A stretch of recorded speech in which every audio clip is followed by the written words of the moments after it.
Selamat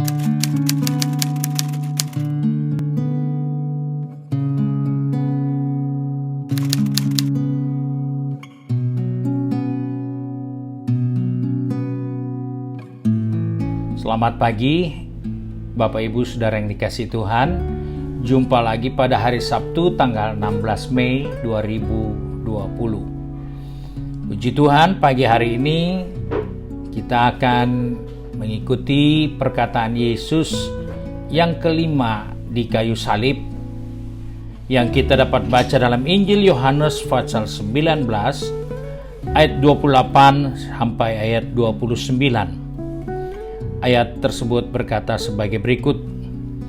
Sesudah itu, karena Yesus tahu bahwa segala sesuatu telah selesai, berkatalah ia supaya genaplah yang ada tertulis dalam kitab suci, "Aku haus."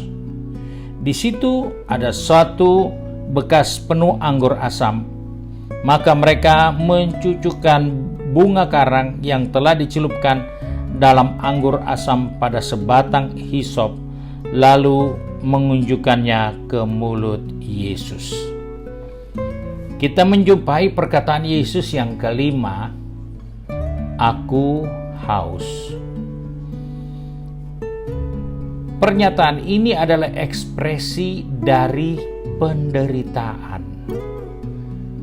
Kita di dunia ini bisa makan, bisa minum, fisik kita tidak haus, tetapi jiwa kita bisa haus. Apa sebabnya itu diekspresikan sebagai suatu penderitaan? Karena jiwa itu membutuhkan hiburan, membutuhkan sesuatu yang baru, sesuatu yang segar, sebagai makanannya, sebagai kebutuhannya. Nah, Yesus menceritakan di sini kepada saya dan saudara bahwa saat-saat terakhir dia di kayu salib, dia berkata, "Aku haus." Dan orang-orang yang ada di situ, khususnya Laskar Romawi, melihat dan mendengar pernyataan itu. Mereka mengambil sebatang kayu dan di ujungnya ada bunga karang, dicelupkanlah di atas cuka yang asam dan diberikan kepada Yesus.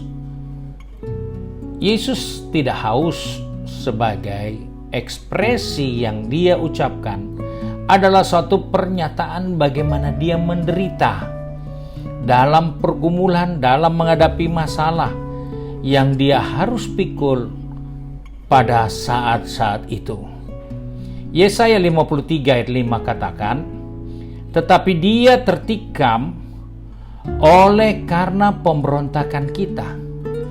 Ia diremukkan karena kejahatan kita."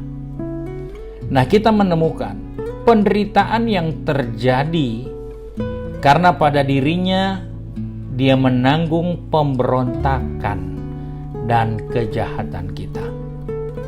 Sebagai orang percaya, kita diingatkan perkataan yang kelima ini mengarahkan kepada kita untuk taat. Jangan melawan. Melawan itu identik dengan pemberontakan. Kita harus taat kepada rencana dan firman Tuhan dalam kehidupan kita setiap hari. Karena ketika kita bertentangan dengan itu, maka penderitaanlah yang kita akan alami. Kesukaranlah yang kita akan alami.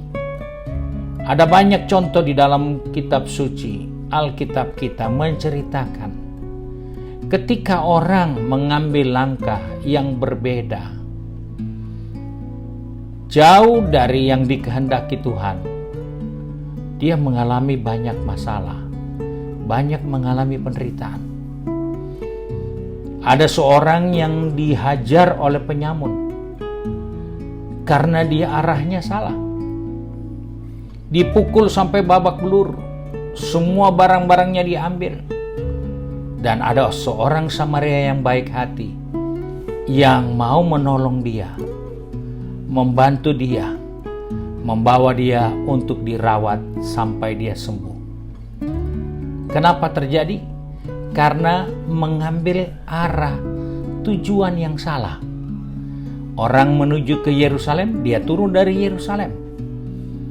Itulah arah yang salah. Nah, dalam kehidupan kita sebagai orang percaya, ada banyak persoalan kita akan hadapi, tapi tetaplah pada fokus yang benar. Engkau orang yang ditebus, engkaulah anak-anak ketebusannya.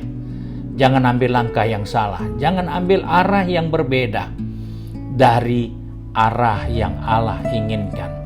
Karena jelas, Yesus menderita karena pemberontakan. Yesus menderita karena kejahatan kita. Dan Alkitab sudah katakan di akhir zaman ini, 2 Timotius 3 katakan, ada banyak manusia, ada banyak orang-orang yang akan memberontak. Lebih berlagak tahu, lebih menuruti hawa nafsu daripada menuruti Tuhan. Itu adalah gambaran penderitaan yang mereka akan hadapi karena arah dan tujuannya salah. Sebab itu mari hari yang baru ini kita diingatkan oleh firman Tuhan. Perhatikan arah kita. Ketika arah kita salah, ketika arah kita tidak sesuai dengan petunjuk firman Allah, maka penderitaanlah yang akan menghadang di depan kita. Mari kita satu di dalam doa. Kembali kami datang kepadamu Bapa dengan mengucap syukur bahwa Engkau memberikan Yesus bagi kami untuk menanggung pemberontakan dan kejahatan kami, sehingga kami yang ada di dalam Kristus, kami tidak perlu lagi menyentuh hal-hal yang tidak berkenan, yaitu memberontak dan melakukan kejahatan. Sebab itu Bapa, pegang tangan kami sepanjang hari ini dan atur langkah perjalanan kami, supaya kami tetap fokus kepada kebenaran firman Tuhan di sepanjang hari ini. Agar apa yang kami kerjakan, kami percaya Engkau akan buat itu berhasil. Karena kami tidak bertentangan, kami tidak berseberangan, kami tidak memberontak kepada rencana dan kehendak Tuhan. Sebab itu Bapa, tolong surah banyak umat-Mu yang hari ini ada yang bekerja, ada yang masih mengikuti pendidikan walaupun melalui online. Kami mohon pertolongan Tuhan. Biarlah kami tetap berada pada tujuan yang benar, sehingga kehidupan kami adalah kehidupan yang terhindar dari penderitaan, dari kesukaran, dari kesulitan, karena kami ada di jalan Tuhan. Terima kasih Bapa untuk kebenaran firman-Mu bagi kami. Biarlah nama Tuhan dipermuliakan dalam kehidupan kami sepanjang hari ini. Sebab itu kami berdoa serta mengucap syukur hanya di dalam nama Tuhan Yesus Kristus, Juru Selamat kami, majikan kami yang baik dan setia. Haleluya. Amin. Puji Tuhan. Tuhan memberkati ibu bapak saudara sekalian.